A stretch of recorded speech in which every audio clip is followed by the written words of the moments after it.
Right, hello. Hopefully you can see that. Today I'm going to do a little review of the Italeri, however you say it, I don't know. Their Bastogne set, Bastogne Siege in 1 second, 70-second scale. And we've got the dog with us as well. Yeah, good girl. Right, so I was given this as a gift for my birthday, so I don't actually know how much it was. But I think it's about 60, 70 quid, something like that. So it was a very good present from a very good friend who knows me very well. Looking at the box art on the front, it looks really good. It's got, it clearly comes with some sort of building, like a house, a large house, or a hotel or something. I've had a couple of these sets before, and like the scenery and stuff. Sometimes it comes with bits and bobs, sometimes it doesn't. So it's just sort of, it tells you their take on, what you can sort of do with it if you like. But it looks really good. They've clearly got like a bit of a base or something, or a bit of a diorama going on. For the image on the front, I think the artwork's really good. I don't believe it's CGI. I think it may be an artist, as we say, which is nice. But I don't know. I don't know for sure. But anyway, it looks really good. And I'm 31, but it still makes me feel like a kid when I see things like this. So the set comes with the building, as I mentioned before. It comes with some Battlefield accessories, which I think is a set in itself that you can buy, which is really good because you can add them to various dioramas and stuff. I've got a bunker and accessories kit from the same maker as well, which I want to try and make. So you can sort of put stuff with that as well, which will be good. Or maybe put it together as one whole diorama. I've not decided what I'm doing with it yet. Comes with US infantry, I don't know if you can see that. 36 figures in winter uniform, and German infantry, 36 figures also in winter uniform. It comes with an M4A3 E2 jumbo, so the up armoured Sherman, if you like. So it had heavier armour on like the front and around the gun turret and things, and the turret was a bit bigger, so it could accommodate more people inside, a bit roomier. I think that's a 76mm gun on that, maybe, or it might just be the standard 75. I'm not sure. Someone can probably tell me that. And it comes with a Panther as well, which again is always nice. They are the fast assembly models, so they're not as detailed as maybe a normal model you might find, but they go together really well. And especially for like war games and stuff, they're ideal, to be honest. So around the sides you've got, hang on, you can't see that, can you? Yeah, same pictures, and it shows you the decals it comes with, or the decals, however you say it, however you prefer to say it. Underneath looks even better. So the whole diorama that they've used, they've taken a few, oh, you can see with that light, sorry, is that any better? Maybe. They've taken a few pictures from various angles of the diorama. I think it looks really cool. So you can see how they've used the building, and they've weathered the building as well, which is nice, with a Panther and some German infantry attacking the defenders of Bastogne, I'm guessing. Now, you will know probably as I do that the defenders of Bastogne were 101st Airborne. These aren't specifically airborne troops, they're just US infantry. But I suppose the kit and everything else around this time late in the war, especially with the winter uniforms and stuff, it'll probably look pretty much the same. So you'll probably get away with that. Just depends on how realistic you want it to be, I suppose. How much of a nerd you are, like myself. So yeah, the images are really good. You can see they've painted them up in winter camo with the white the white colour. And yeah, they've clearly made some sort of diorama. I don't know if that's from like maybe polystyrene or resin or something. Because they've clearly cut out different areas to make dips and ditches and things. But yeah, it looks really cool. It's not a very big set, if you like. You don't get lots and lots with it like some of the other sets, like maybe a Waterloo set or something, but I think it's still really cool. Let's open it up. Stick that down there with the dog. You can mind that big, can't you? Right, in here we've got the instructions. So this again shows you how you can paint the house, how you can weather it, some different ideas to use the accessories with, so some of the sandbags and stuff. We've got a paint chart on the right of which paints to use. I'm guessing they're going to be Italeri paints. You can use pretty much any paint you want. A lot of mine are Tamiya, or I've been using these ones lately, you know, the Valio, how you say it, the Model Air ones, really good with my airbrush. But most of the brush ones are just the Tamiya ones I've got there. Okay, inside, got it the wrong way now. Oh, here we go, that's the front. That will help. So I'll give you some background on the Battle of Bastogne. You can see the information there.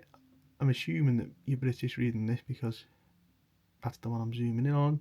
But it does come in Italian, German, Spanish, Russian and French. That's enough of that. Inside it shows you some paint charts of the infantry themselves. You can see that. So how to paint them. So this is the original box art. So when you buy the soldiers individually, this is the front cover of the box that you'll see, and that one. And the artwork on them is really good. I think is it Giovanni Leone or someone like that, who's the artist. He's got an Instagram page and he sells his stuff. It's quite expensive, like, but it's really good. It's really cool, the art that he puts on there, and I think Italy have used him for quite a while now. So yeah, it just shows you how you can paint them. Again, it's completely up to yourself how you paint them, but just some ideas of like a trench coat and then an overcoat in winter camo. And then the German's got the winter parka on as well. It looks like the padded one. He looks a bit more like the Michelin man on that one, so guessing that's the padded one. And then some examples of the road signs that you get and the other bits and pieces and how to build them, which is handy. Pretty self-explanatory, but it always helps to have these sort of stuff. Oh, it opens up. Okay. Instructions on the Panther, so the quick fix Panther, with some ideas of like a paint chart there, how you might want to paint it with the decals underneath. Well, an example of the decals. Yeah, that looks really good. It's, as I say, they're dead easy to make. They just click together. I really like them. I know some modelers, maybe more serious modelers, may want a bit more detail, which I completely understand. But if you're just building a bit of a diorama, or especially if you're wargaming with them or something, you're going to be moving them, playing with them, then yeah, they're ideal. And again, some ways you can paint it. I found spraying them comes up with a nicer finish than using a brush. Just depends on how good you are, I suppose, with the brush, but I just find that the coat you get from spraying them is a bit more realistic, or it looks a bit more realistic than when you just paint them.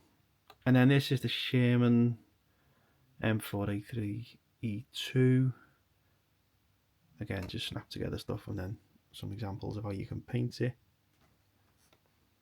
So on the back. Yeah, we started with that, didn't we?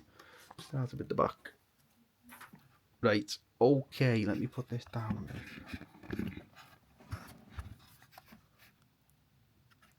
And I'll just open up what we get inside. So first of all, you've got the accessories. So you've got, you can see that there, you've got some oil drums, oil cans, iron girders, which you can make like the hedgehogs with, you know, the defensive structures you see in like every D-Day film going. You've got smaller pieces of wood, I think they're past the telegraph poles, some crates and boxes and things.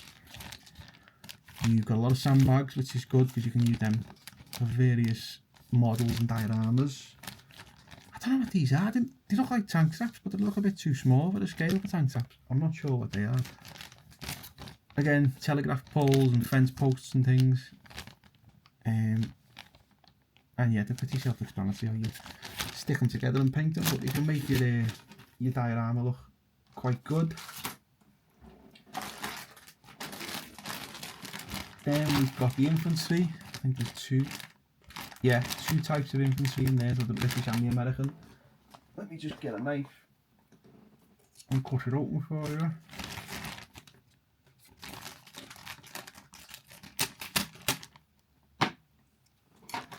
You can see them.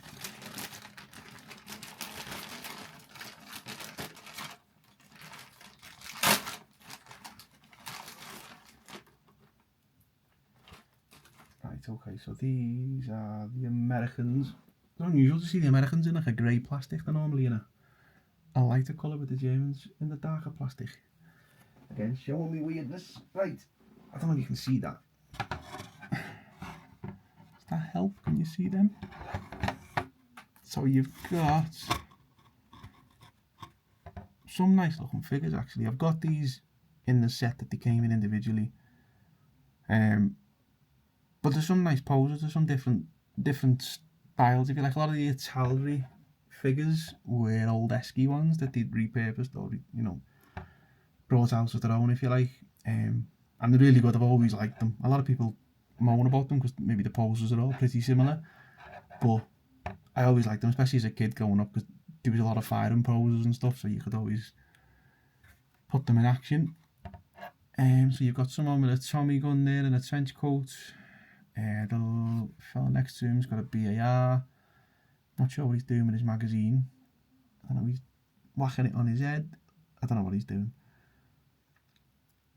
Then another Tommy gun. He's got hold of the magazine. Maybe he's reloading it. Fella with an M1 Grand, or Garand as we say. A sniper below that with a scope. That's always nice. Maybe a Springfield.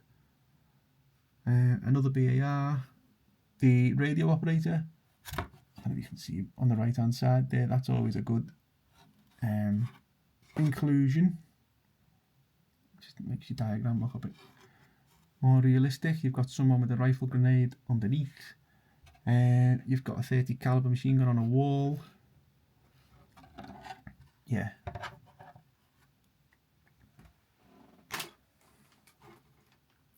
I think, oh yeah, so there's 3 sprues of those and they're all the same.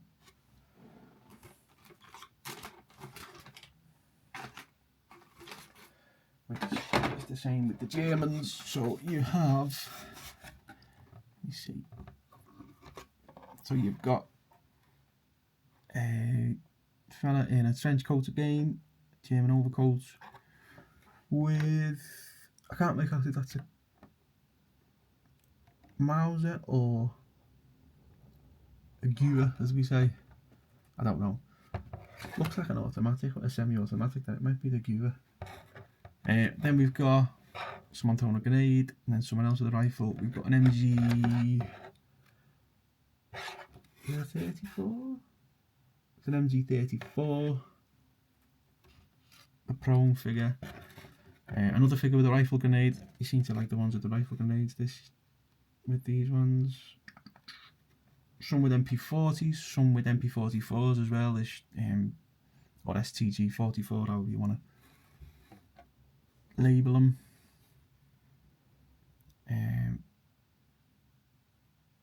There's a fella reloading his rifle, and what looks like to be an officer with some binoculars. On the very far right, again, I don't know what the light's like there. Bottom right. He looks really cool. That's a nice figure, and normally when you get officers in these sets, they've got caps on them, field caps and things, and that's quite realistic because, you know, they would have helmets on because they also wouldn't want to have brain damage if possible. Most of them have got some sort of parka on or an overcoat with their equipment, which all looks pretty good. So they look good painted up.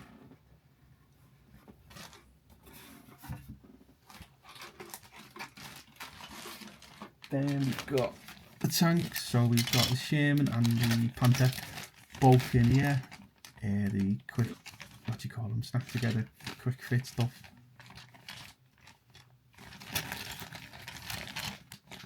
know if you can really see that. I'm not going to open it because some of the bits have come off, so they're just going to fall everywhere. You see the road wheels.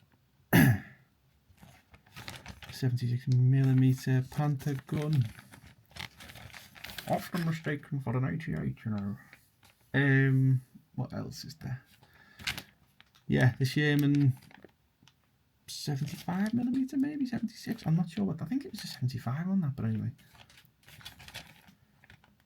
With the old style suspension, it's not the HVSS suspension, it's the wider tracks and the wider wheels, which some of these tanks had by this time. And then finally, oh no, hang on, we've got the decals. They're quite good for like the road signs and things and the tanks. It's the first in Bastogne tank. You've probably seen it on lots of pictures, old wall pictures. I think it was one of Patton's tanks. It was first Sherman into Bastogne.